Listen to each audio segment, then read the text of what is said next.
Eo afaka va ianao? Eo afaka va ianao?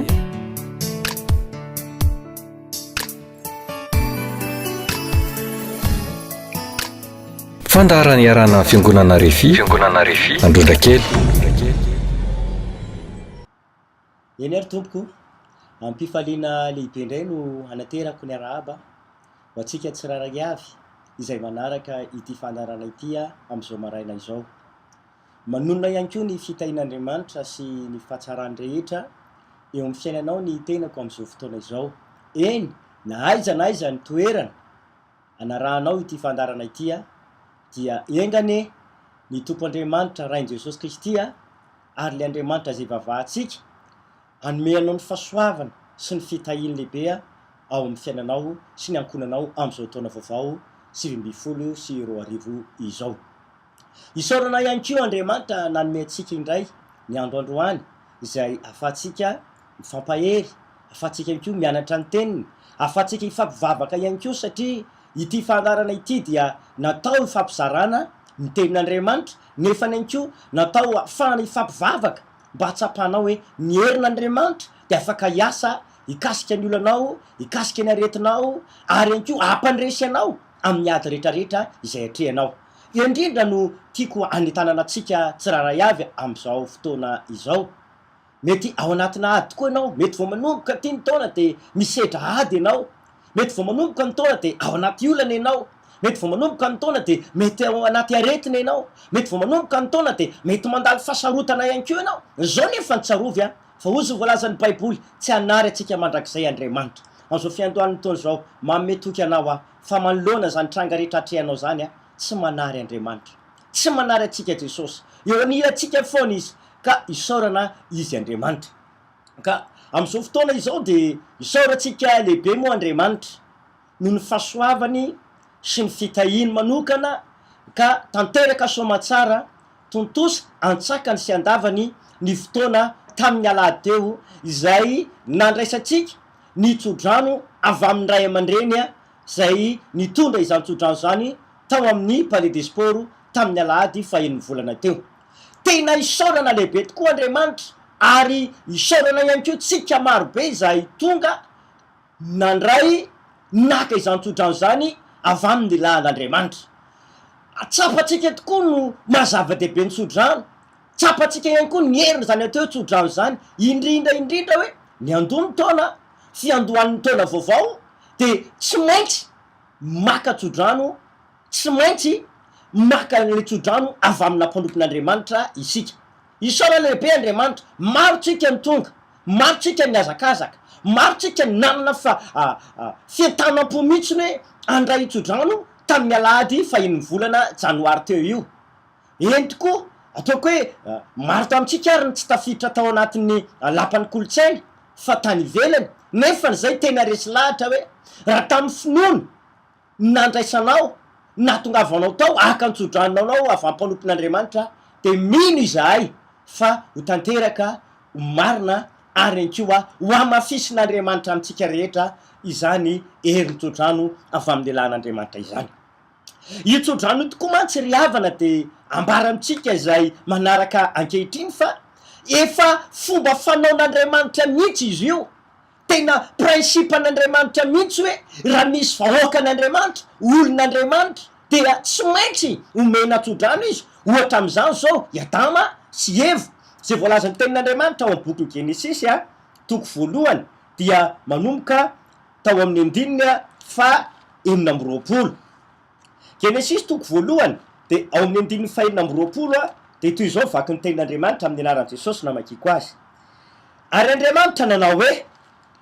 andeha sika hamorona olona tahaka antsika, tahaka ny endritsika, araka ny tarehintsika, ary aoka izy hantsaka amin'ny hazan-drano ao amin'ny ranomasina sy ny voromanidina sy ny biby fiompy sy ny tany rehetra ary ny biby rehetra izay mandady na mikisaka amin'ny tany.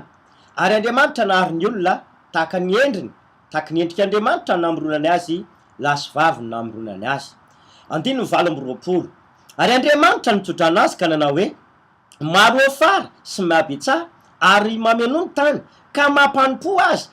ary matsaka amin'ny hazan-drano ao amin'ny ranomasina sy ny voromanidina ary ny biby ty rehetra izay metsiketsika ambonin'ny tany. Averiko le andiny 7 tapany voalohany ary Andriamanitra nitsodrano azy. Eto zany de ahitantsika tokoa ry havana fa ny efa fomba fanaon'Andriamanitra, efa fomba n'Andriamanitra, toetra n'Andriamanitra mihitsy ny mitondra tsodrano na mamototra tsodrano ho an'ny fiainan'ny zanak'olombelona. Ny fiainan'ny olona anankiray, ny fiainan'ny zanak'olombelona ao anaty taona anankiray na hoe amin'ny androm-piainany de mila miaraka foana amina tsodrano. Izay indrindra no antony hoe natondra ny mpanompon'Andriamanitra ray aman-dreny Randrianay Vravelona Dolo fa mivady izay tompony andraikitra voalohany ao amin'ny fiangonana Refy Androndrakely nitondra ny tsodrano, namototra tsodrano ho atsika kristianina ny vahoaka an'Andriamanitra tamin'ny alahady fahen'ny volana janoary ty tao amin'ny lapan'ny kolotsaina sy ny fanatanjahantena tao amin'ny Mahamasina. No entina zany tsodrano zany tsy hoe fombafomban'olombelona, tsy hoe raintsika ho teny mazatra fotsiny na hoe tahaka ny tsodrano efa mazatra hatramin'izay, fa raha raisitsika takatsika ny herin'ny tsodrano araka ny teniko teo hoe izy io ange tsy fomban'olombelona na hoe mba fiatanam-pon'olombelona hoe mba voalohany taona miandony taona ka andaotsika mba hitondra tsodrano indray ho an'ny kristianina na ho an'ny vahoaka an'Andriamanitra fa ny tena izy tompoko ao efa fanaon'Andriamanitra io, toetra n'Andriamanitra io ary Andriamanitra mihitsiny no fototra voaloha ny angan'ny tsodrano. Andriamanitra mihitsiny no fototra voalohany koa natonga ny tsodrano nisy araka ny tantara ny vakitsika teo zao. Raha eny aloha eny de ahitantsika hoe namorona ny zavatra rehetra Andriamanitra ary mino fa takatrao zany, fantatrao zany hoe Andriamanitra izy no nampisy ny zavatra rehetra, Andriamanitra izy no loharano ny zavatra rehetra, Andriamanitra izy no tompon'ny famoronana ary tamin'ny fanapahan-kevitr'Andriamanitra sy ny sitrapon'Andriamanitra no natonga ny zavatra rehetrarehetra nisy. Rehefa vita n'Andriamanitra daholo no arian'Andriamanitra daholo ny zavatra rehetra de teo Andriamanitra nanapa-kevitra indray hoe vita ty zavatra rehetra nahary ny zavatra rehetra zavaboary rehetra izy de nanapa-kevitra izy ny 520 hoe nanapa-kevitra indray Andriamanitra andetsika amorona olona takatsika tahaka ny endritsika ary rehefa niforonon'Andriamanitra le olombelona ireo efa nisika zavatra rehetra tamin'izany efa te daholo ny zavaboary rehetra ireo olombelona ireo nefa rehefa vitan'Andriamanitra hoe tsy navelany fotsiny tamin'izao ny fiainana napetrapetra fotsiny tamin'izao ny fiainana efa reo daholo ny zavaboary, efa reo daholo ny zavatra rehetra ataovy zay tianareo atao. Fa voalaza ny tenin'Andriamanitra ny 20 fa reo olombelona zay niforonon'Andriamanitra voaloha, reo olombelona zay no arian'Andriamanitra voaloha reo de tsy nety tamin'Andriamanitra mihitsy raha tsy nitsofina rano izy, tsy nety tamin'Andriamanitra ihany koa raha tsy nomena tsodrano le olona. Midika zany ry havana fa ny fiainantsika zanak'olombelona tsy mandeha ho azy fotsiny am'izao. Ny fiainantsika zanak'olombelona tsy vitavita ho azy am'izao fotsiny hoe zahay efa tratry ny taona na zahay efa nahazo taona vaovao efa mety ny fiainako, fa raha tianao mbola hitony fanambinana, tianao ho tsara ny fiainanao, tianao afaka tena napaka zavatra tsara lavitra ianao de aza mavanina ny herin'ny tsodrano. Izay indrindra natonga ny baiboly ny teny hoe de notsofin'Andriamanitra rano ny zanak'olombelona. Ny tena izy zany ry havana dy zao miankina amin'ny tsodrano azonao, miankina amin'ny tsodrano zay nomenanao, miankina amin'ny tsodrano zay niraisinao ny fitohizany fahatsarany ny fiainanao. Notsofin'Andriamanitra rano izy reo olombelona voalohany mba hanjaka sy hanapaka ny zavatra rehetra ary atonga ny zavatra rehetra afaka hanompo azy. Zany hoe rehefa nitsofina rano ny Damaseva teo zavatra rehetra de tsy maintsy manaiky an'izy mivady, nanaiky an'izy ireo ary nitsofina rano izy ihany koa mba hanjaka amin'ny zavatra rehetra. Hoy amintsika izay manaraka ankehitriny tena zava-dehibe, tena zava-dehibe loatra ny heriny zany atao hoe tsodrano zany. Ny fiainan'ny olona mahazo tsodrano, ny fiainan'ny olona nandray tsodrano de azo antoka mihitsy fa tsy rodana ny fiainan'izany olona zany, tsy ho rava ny fiainan'izany olona zany, tsy ho potika ny fiainan'izany olona zany ary ny fiainan'izany olona mahazo tsodrano zany de tena ho tsara lavitra ny fiafarany. Hotahin'Andriamanitra izy sy ny fiainany ary ny taranany, hotahin'Andriamanitra zay ataony rehetra tahaka ny Damaseva tena nitahin'Andriamanitra be ke izy ireo nambinin'Andriamanitra ke ny fiainany afaka nanjaka tamin'ny zavatra izy io zay teny aloha satria nahazo tsodrano izy. Saorana lehibe Andriamanitra ho iaho natanteraka ny fotoana amin'ny alahady 9 volana janoary lasa teo nanome tsodrano atsika ny mpanompon'Andriamanitra, nitondra tsodrano atsika ny mpanompon'Andriamanitra. Anyarina any hitonanao ary tarika anao hoe ahoana mahatonga an'izay tsodrano zany nisy akony amin'ny fiainanao sy ny taranakao sy ny ankonanao amin'ity taona ity sy ny ho avy rehetra. ahoana ihany koa na tonga zany tozano zany tena hoe isy fiatraikany eo amin'ny fiainatsika araka ny teny teo aloha aza raisinao taky ny mandehandeha ho azy fotsiny na hoe ny anona fotsiny reny tsodrano reny saoranatsika be de be ho iateny satria tonga maro itsika ho atsika mpanaraka ny fandaharana tamin'ny alalan'ny onjapeo tamin'ny televizionna io tamin'ny radio io be de be tsika no tonga teny amin'ny palais des sports ho atsika zay efa mpivavaka ihany koa tao amin'ny fiangonana rehefi be de be tsika niaraka nandray zany tsodrano zany tamin'ny alahady teo isaorana lehibe ny tompo andriamanitra nandamina amin'ny fotoana nanome ny andro ihany koa ho atsika mba hatonga atsika mba andray tyny tsodrano avy amin'ny lehilahin'andriamanitra iny ambarako amitsika mantsy fa ny tsodrano ane de tena misy vokatra lehibe hoetiny misy zavatra lehibe ataony ohatra am'izao zao any an Genesis toko fa 7:20 any de ambarany tenin'andriamanitra fa rehefa antitra Isaka manomboka amin'ny 9 voalohany a de voalazan'ny baiboly fa rehefa antitra Isaka de nanana zanaka anakiroa izy Esau ny lamatoa Jakoba ny lahevo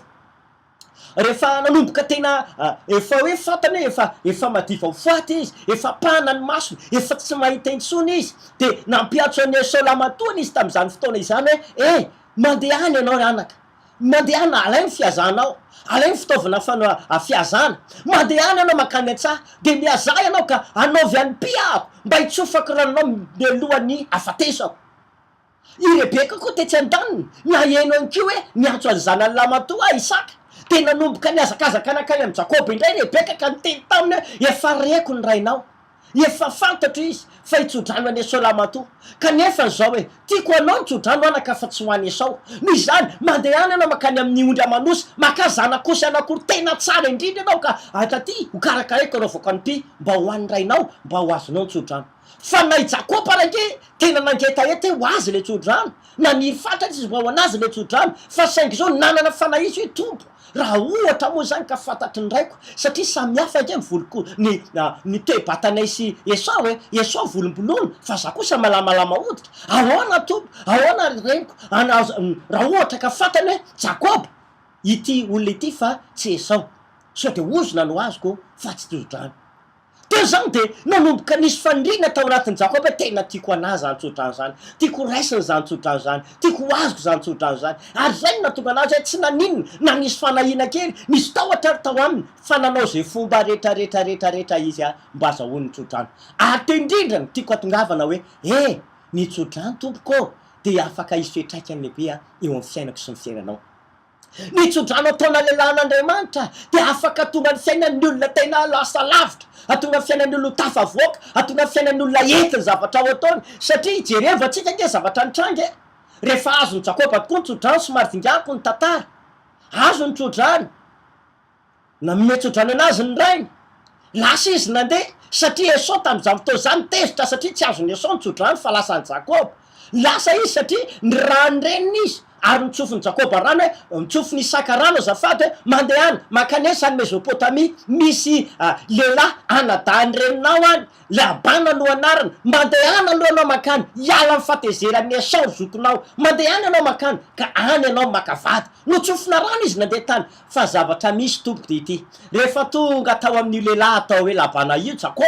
Jakoba nazy tsodrano Jakoba nandray tsodrano Jakoba efa namitsorana tsodrano rehefa tonga tany amin'ny tanànan'ny lehilahy atao hoe Labana io izy de voalaza ny tenin'Andriamanitra fa niasa tao izy niandry ny ondry tao izy niandry ny omby tao izy natao dao miasa tao tamin'ny zavatra rehetrarehetra izy de voalaza ny tenin'Andriamanitra fa i Labana mihitsy no miteny taminy hoe tena atraminatongavanao tato ry Jakoba de notahin'Andriamanitra be mihitsy ny biby fiomboko ny olona mahazo tsodrano de zao na aiza na toerana misy azy de isy fitahina ary fiatraikany amin'ny manodidina rehefa mahazo tsodrano anao de afaka isy fiatraikany any amin'ny toerana rehetrarehetra zay aleanao zany tsodrano raisinao zany itsy Labana zany de nahita ny elanelana mahitsy hoe fony Jakoba mbola tsy teto de vitsy ny biby fiompony nanana ihany izy fa tsy tena hoe marobe fa rehefa tonga tao koa Jakoba de tena hoe notahin'Andriamanitra araka ny teny Labana mihitsy no nanome teny izy mihitsy no nilaza hoe tena hatraminatongavanao teto ry Jakoba tena nitahin'Andriamanitra be nambinin'Andriamanitra mihitsy ny biby fiompoko ka jereo efa tena maro zao ny biby fiompoko sy ny fananako kanefa ny zavatra tena lehibe indrindra na tonga zany fitahiny zany de tsy fa noho ny tsodrano zay efa navototra Isaka rainy ho an'ny Jakoba vokatry tsodrano io ny vokatsy ny herin'ny tsodrano azy ny Jakoba de lasa nisy fitahin'Andriamanitra be mihitsy tany amin'ny toerana zay nalena ary zao hoe ko faharoa vokatry ny tsodrano zay efa nomeny Isaka-rainy any Jakoba de notahin'Andriamanitra izy satria tamin'ny fotoana am'izay rehefa nanomboka nanam-pady Jakoba nakavady tao amin'ny zanaky Labana de voalaza ny tenin'Andriamanitra fa mba nitaka izy ahoana sy ahoana ny tokony mba karamako ahoana tokony mamelomako mivady aman-janako za ihany ko ty efa lehibe fa ny zavatra mampahery be de zao ry havana manaraka ty fandarana ity nanao fifanarahana resaka karamany Jakoba i Labana sy Jakoba lehibe ataoko hoe patron sady rafozana tamin'izany fotoana fa i mibetsaka ndre tsy i Labana no mivadika tamin'ny karamany Jakoba isaky ny manonona Jakoba hoe lokona ondry ny lokona osy toy izao no karamako de inona tokoa izy ianao fa isaky ny tonga ny fotoana ipehenany karamany Jakoba de nivadika araky le loko izay ny tena hoe takiny Jakoba mba karamany tokoa ny lokony ondry ny volona osy de araky le tena safidiny Jakoba tokoa satria olona nahazo tsodrano io lehilahy io de nitahin'Andriamanitra izy ary nefany zavatra nitranga de zao impolo niova Labana tamin'ny karamany Jakoba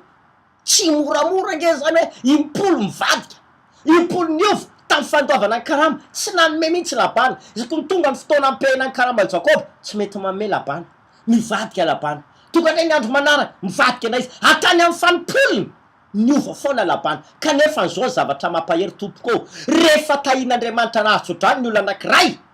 tsy maintsy ho tsara fehefana foana ny tantaram-piainana na ndray tsodrano tsika tamin'ny fahin'ny volana teo fa za miteny aminao afaka ikonty afaka hitondra ny fiainanao amin'ity taona ity hatrany amin'ny fifaran'ny taona sy no avinao rehetra ny tsodrano zay nafototry ny lehilahin'Andriamanitra ny tsodrano zay niraisitsika ny tsodrano zay nomen'Andriamanitra atsika ny tsodrano zay navotitra lelan'Andriamanitra tamintsika tamin'ny fahen'ny volana iny de tena inoko fa afaka isy fiatraikany amin'ny fiainanao sy mively tenanao sy ny ankonanao tahaka ny Jakoba mihitsy de notahin'Andriamanitra Jakoba rehefa notahin'Andriamanitra izy de nambidin'Andriamanitra be mihitsy Jakoba tamin'izany fotoana zany notahin'Andriamanitra ny fananana ka nahazo ondry amanosy be dehibe izy ary andevo maro ary rehefa tonga ny fotoana moa nantson'Andriamanitra hiala to izy ka hiverina tany amin'ny rainy raha ny ahany Jakoba raha ny tao am-pony Jakoba hoe Esau fony zany ala tao ifofony aiko fony zany ala tao amin'ny ray aman-dreniko tena vonona mono ahy kanefa ndra hiverinany aho zao de ifoana ave ny fahatezerany Esau hitsahatra ave ny fahatezerany Esau fa ny zavatra mampahery tompo na de nisy fanahina nisy tahotra raha tao am-pony Jakoba hoe hiverina tokoa zany tsy maintsy ho any amin'ny ray aman-dreniko sy ny taniny aviako ahako mba hanahoana re ny fahatezerany Esau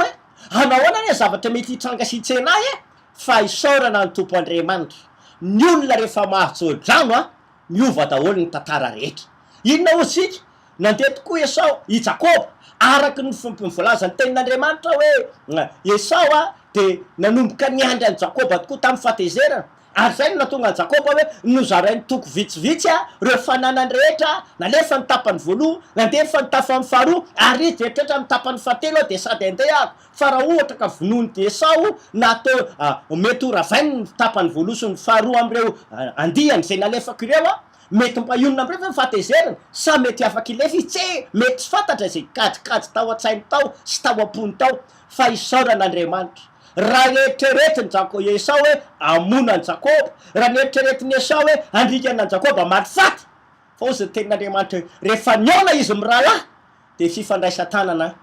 fifankatiavana fifanoroana indray no nitsenainy Esau any Jakoba inona no antony ny tsodrano zay azonao io de afaka nova tanteraka ny tantaram-piainanao ray manontolo sy no avinao rehetra tsy haiko hoe inona zavatra mety nitranga taminao tamin'ny taona lasa 20 sy roarivo teo ny aina tao anaty fiainana mangidy ny aina tao anatin'ny fisetona ny aina tao anatin'ny alahelo ny aina tao anatina fanenjena teto ngeny ny rahalahy Jakoba mihitsy ray kibo taminy no nanetsika azy ny fofony ainy fa rehefa nahazo tsodrano Jakoba de hafa mihitsy ny fiafaran'ny tantara rehetra ka hoy aminao nanontany ateo inona zavatra nisy inona zavatra nitranga inona zavatra nose tamin'ny taona 20 sy roarivo inona ny adiny lalovanao amin'ny taona 20 sy roarivo ity mitonanao aginy ho resy lahatra ny amin'ny famarina n'le tsodrano lehibe zay nomeny lehilahin'Andriamanitra tamin'iny taona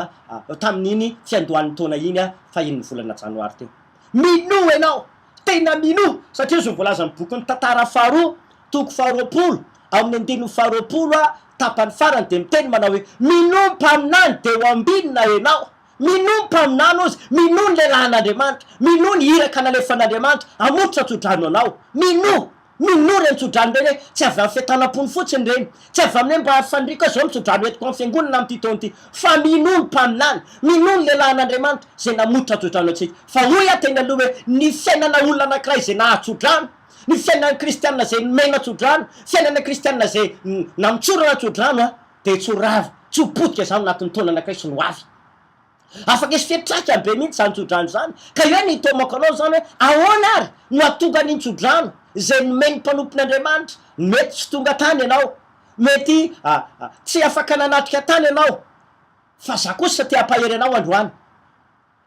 Mino hoe lehilahin'Andriamanitra nitondra ny tsodrano iny, afaka manatonao ny fiangonana fiandrota kely ianao. Misy ireo tsodrano zay efa natonon'ny mpanompon'Andriamanitra tamin'iny alahady iny a, ndraketina tsoratra izy reny a, afaka makany ianao mandray zany tsodrano zany, de ny ataonao de hoe aprisiako tsika na tsika tonga tao amin'ny palais des sports, na tsika tsy tonga tao fa tsika mety nanaraka na tamin'ny Facebook zany, tsika mety ihany ko mety akan'io ndraketina tsoratra io a ao fiangonana ny fiandrota kely, mitonanao ao voalohany indrindra aloha araky ny tenin'Andriamanitra tao bokyny tantara faharotoko faharoapolo andiny faharoapolo, minompa aminany, mino ny heriny zany tsodrano zany na afaka ifiatraikany, satria fomba an'Andriamanitra, toetra an'Andriamanitra, efa fanaon'Andriamanitra tsodrano fa tsy hoe vo tamin'ny androntsika kehitriny no hoe tsy maintsy misy tsodrano rehefa voalohany taona, fa tamin'ny andro ny antohan'ny fiainana zanak'olombelona de tsy maintsy tsodrano noho nampandehanana fiainana. Marina fa eo ny zavatra rehetra, marina fa nisy ny zavatra rehetra, fa ambarako amintsika fa misy zavatra tsy takatry ny sainan'olombelona, tsy voavahan'ny sain'olombelona, misy zavatra tsy vitan'ny vola, misy zavatra tsy vitan'ny fahalalana, misy zavatra tsy vitan'ny fahaizana olombelona, misy zavatra tsy vitan'ny herin'ny tenatsika, fa vitan'ny tsodrano no mamahaza. Ohatra amin'izany ny tantarany Iana sy Elikana.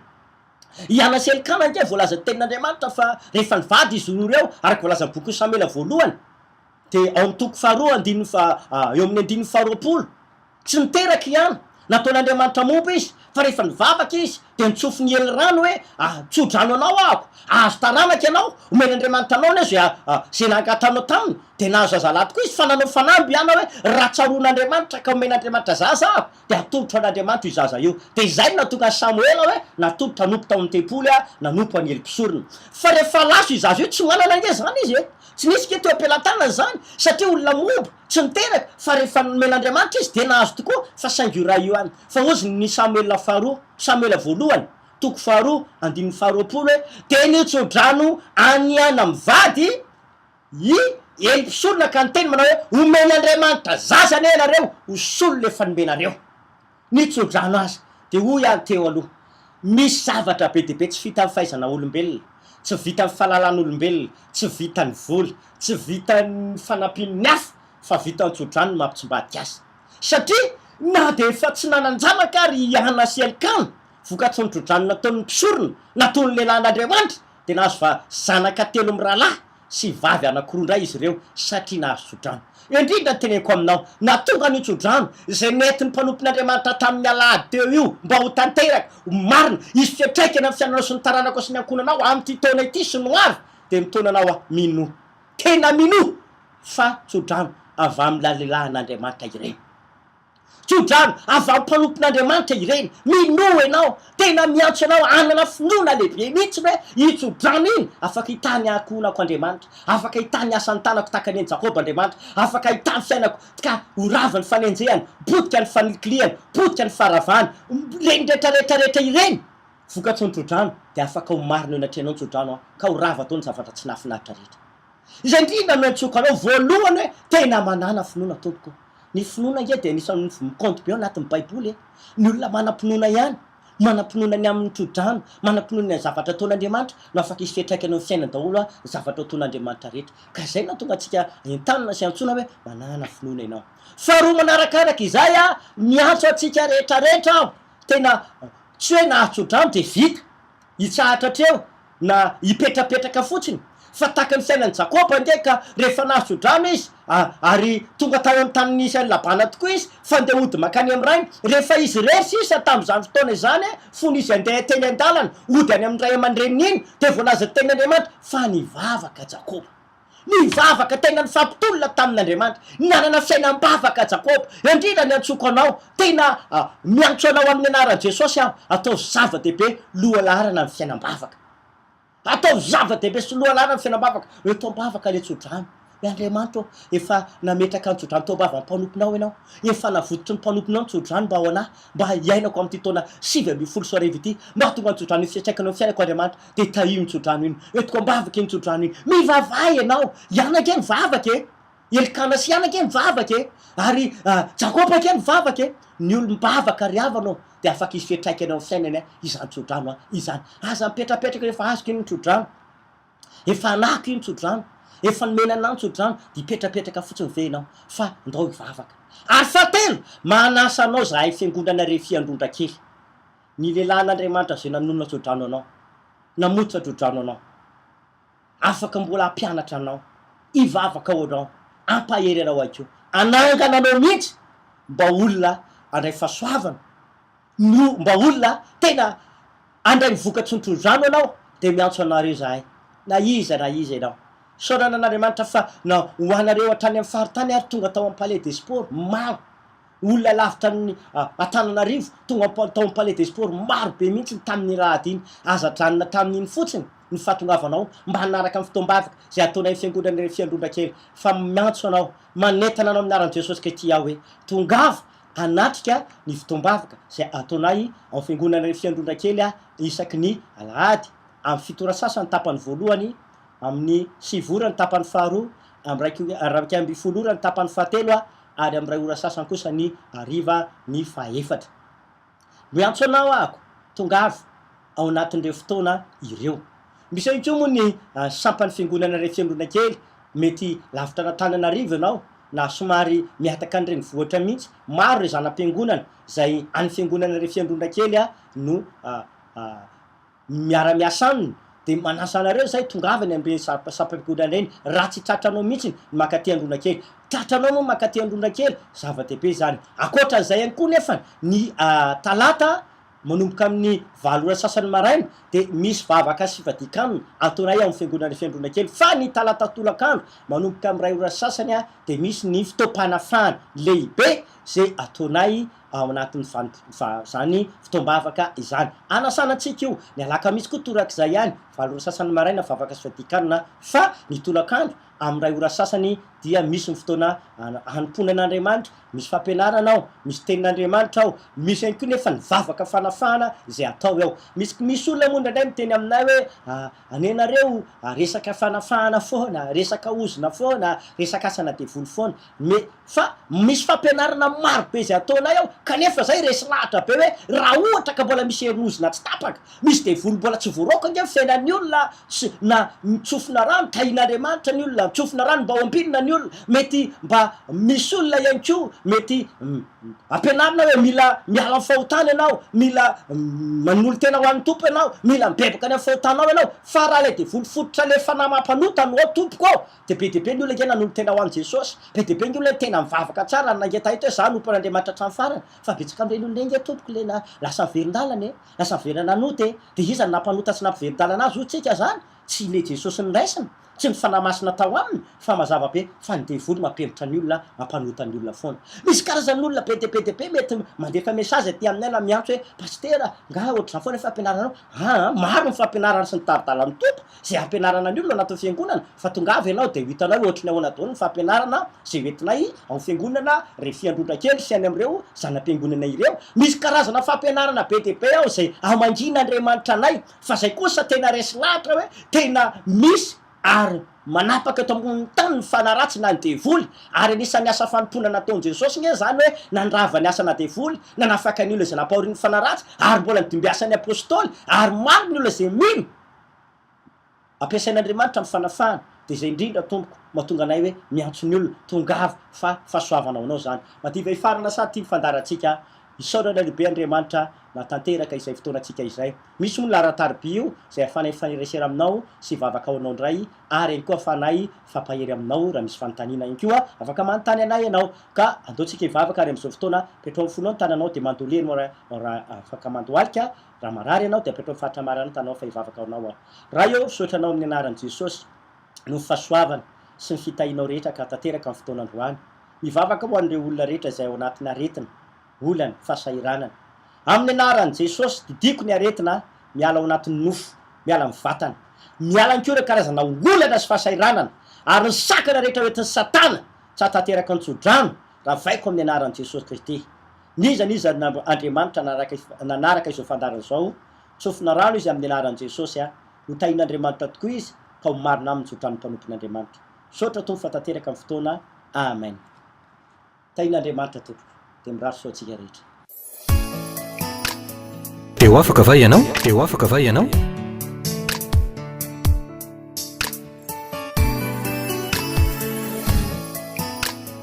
fandarany iarana fiangonana refi androndra kely